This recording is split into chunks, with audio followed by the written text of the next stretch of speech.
Pengertian kognitif.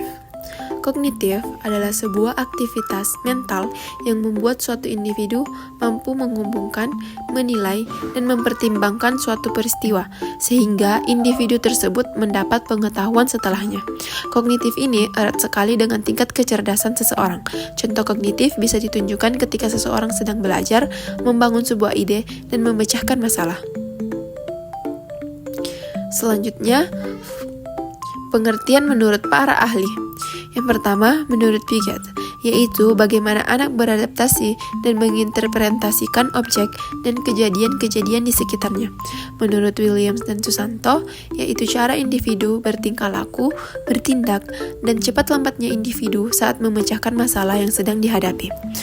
Yang terakhir, menurut Trevor, yaitu istilah umum yang melingkupi metode pemahaman, yakini persepsi, penilaian, penalaran, imajinasi, dan penangkapan makna.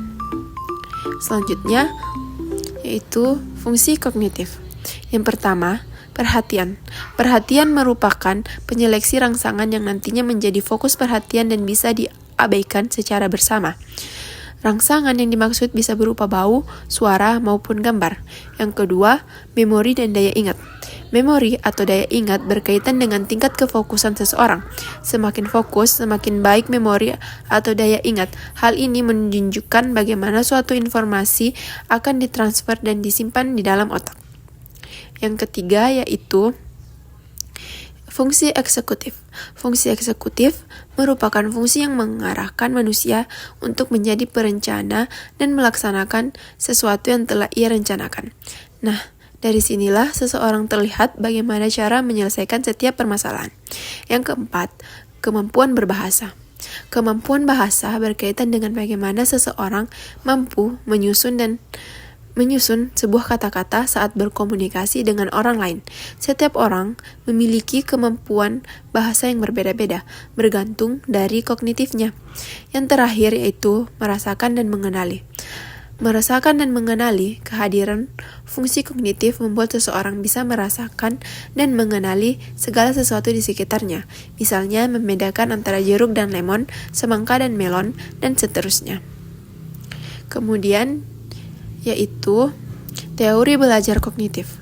Teori belajar kognitif adalah teori belajar yang mementingkan proses belajar daripada hasilnya. Teori ini menyatakan bahwa pada proses belajar, seseorang tidak hanya cenderung pada hubungan antara stimulus dan respon, melainkan juga bagaimana perilaku seseorang dalam mencapai tujuan belajarnya. Selanjutnya, perkembangan kognitif. Setiap anak memiliki kemampuan kognitif yang berbeda-beda. Hal itu karena perkembangan kognitifnya juga berbeda-beda. Namun demikian, ada hal-hal umum yang bisa dijadikan acuan perkembangan kognitif pada anak. Lanjut, yaitu tahap-tahap. Yang pertama, tahap sensori motor pada usia 8-24 bulan. Pada tahap ini, bayi mulai mampu mengembangkan akalnya untuk memahami dunia luar melalui indera sensorik dan kegiatan motoriknya. Yang kedua, tahap praoperasional pada usia 2-7 tahun. Pada tahap ini, anak belum bisa mengoptimalkan kemampuan kognitifnya. Artinya, anak belum bisa melogikakan sesuatu. Yang ketiga, yaitu tahap operasional konkret pada usia 7-11 tahun. Pada tahap ini, anak mulai bisa berpikir secara rasional dan terorganisir. Artinya, anak sudah mulai berpikir secara logis dan mengalami atau melihat sesuatu di sekitarnya. Yang keempat, tahap operasional formal pada usia 20 tahun ke atas. Tahap keempat ini menandakan seorang anak sudah bisa berpikir secara lebih luas, menalar dan menganalisis sesuatu, memanipulasi ide di pikirannya, dan tidak tergantung dengan manipulasi konkret.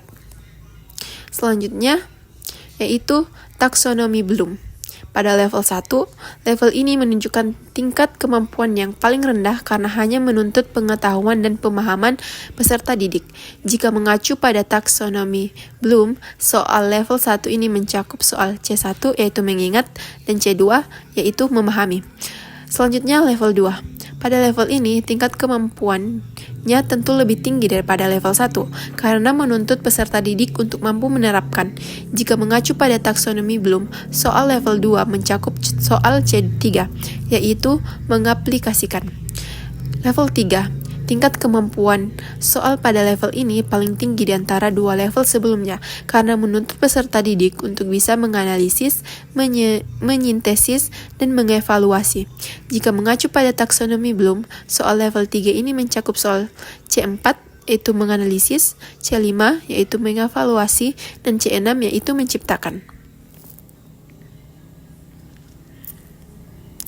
Selanjutnya, adapun kesimpulan dari video kami yaitu ranah dan aspek kognitif mengarah pada substansi pokok dalam materi pembelajaran beserta soal-soal yang dikembangkan dari materi tersebut.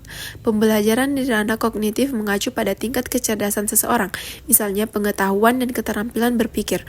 Teori belajar kognitif adalah teori belajar yang mementingkan proses belajar daripada hasilnya.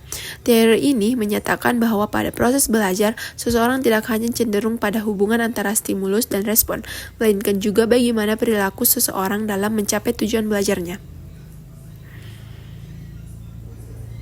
Oke, sekian dari video kami. Mohon maaf apabila ada kekurangan. Jangan lupa like dan komen